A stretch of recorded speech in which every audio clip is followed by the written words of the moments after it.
Good morning, today it is Saturday, which means it is Parkrun Day, and today we are off to volunteer at Somerdale Pavilion.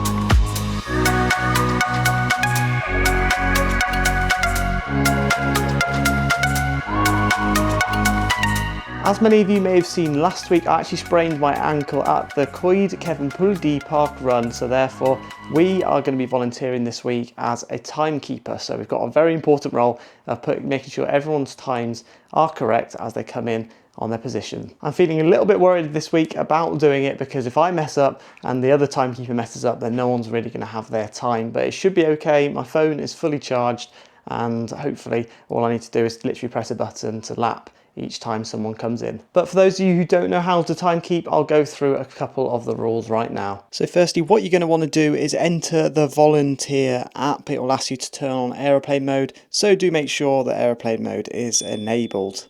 Then once you're on the app, you hit that OK button, and if you're a barcode scanner, you hit that top green section, but because we're doing the timing today, we're going to hit the bottom purple section. Then as you can see, you have the time up there at the top set at 00:00:00:00, and then you've got position and time. So then the run director is going to set you off, so they're going to say 3, 2, 1 and then go, and the time will start. As you can see at the top, the time has started, and then the time will keep going until you hit that stop in that top right hand corner. So when each runner is coming in towards that finish line, you're going to be stood watching the line and watching as people come in. After each person comes in, you just give the screen a tap, or you can hit the volume button on the side, and each time you press it, you will see that a lap comes in with the position and their time as well. So that means that as you keep going, you will keep going down the positions until you hit the end. People will get their finish tokens, and those finish tokens will link to the positions that you have pressed on the app, and then their times will be sent to them later on via email and text message. So once the park run has finished, you're going to hit that stop in that top right hand corner, then you're going to hit submit results. What you're going to do is disable the aeroplane mode to make sure that you've got data so you can send it all across. You're then going to scan the event QR code by hitting scan now. You'll then scan the QR code. Once that is scanned, you then scan your barcode, or you can enter your name in the bottom right hand corner and the run director will do the rest from there.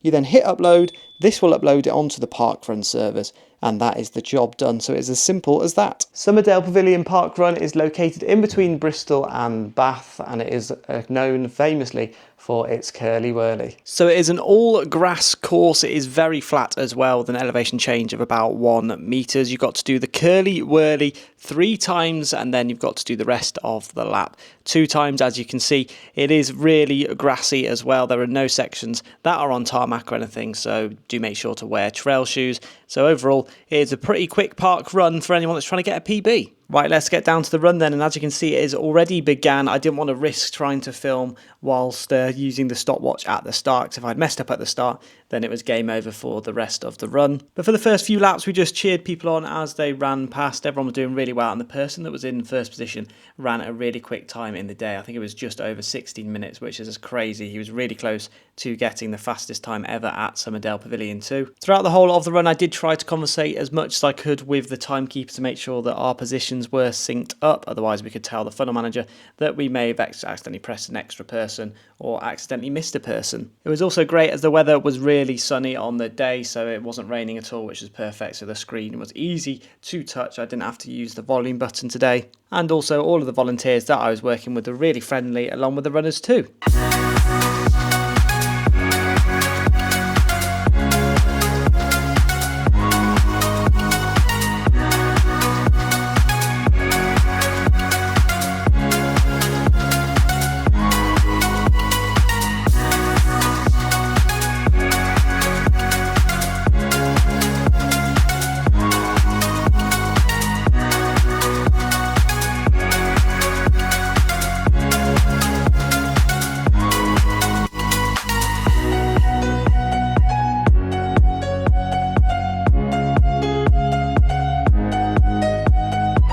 So now let's talk a little bit more about that timekeeper role then. So a lot of people do shy away from doing timekeeping, but really it is a really easy thing to do, and all you need to do is basically click a button just to time each person as they finish. And what's even better is that you will work with another timekeeper. You'll never do it on your own, so if something does go wrong, then you do have the backup timekeeper that's stood next to you. I would say that this role suits a more quieter volunteer that doesn't want to talk as much, as you'll be usually concentrating quite hard on doing the timing, but you will also need to cooperate with the funnel manager to make sure that the positions that you are getting are syncing up with the positions which are being given out by the finish tokens volunteer. There are a few problems which I found, and quite common problems as well, probably at every park run. So that is when the runners get close to the finish funnel but then peel off just before crossing the finish line, so you make sure that you do not include them. And also you need to make sure that if there is someone pushing a buggy, that you only push it just the once, or if it is a guide runner, then you need to do it twice, once for the runner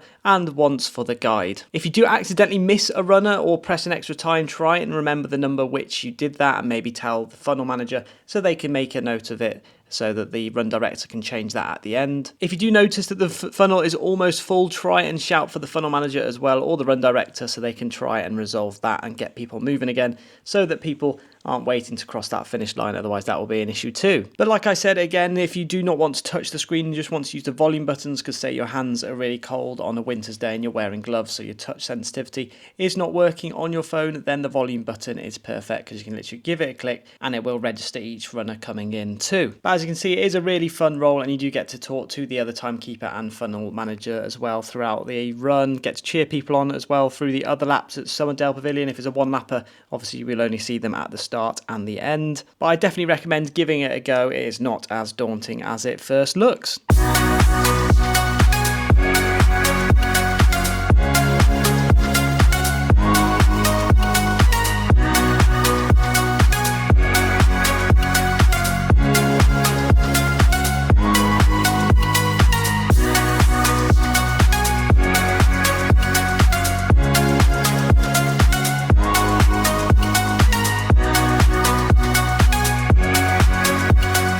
So we just finished volunteering. It was actually one of the highest number of people that attended the event. It was about 262 people. So I was told that it was about 260 was the record. So that was crazy. And it is a beautiful day today, as you can see. The sun is out, blue skies, stunning landscape as well. So I definitely recommend coming to Somerdale Pavilion and giving it a go. It is a bit windy though, as you can tell with my hair, and potentially the mic as well. It was great fun though, volunteering. So definitely give timekeeping a go. It's not as stressful as you think. You're literally just pressing a button and you get to see everyone, congratulate everyone on finishing as well and seeing their final sprints. And we are back. So the slowest person I believe was 9:55. So really you only have to volunteer for an hour in the day. It's perfect, really. Great time. Really enjoyed it. Great bunch of volunteers to work with as well. And the tail walker even had a tail there right at the end. I don't know whether you saw that. But it's really easy to do, and if you have any questions, do make sure to let me know in the comment section below, and I'll explain how you do it and where you can find the app and things like that. So I hope you all enjoyed, and I'll see you all in the next one.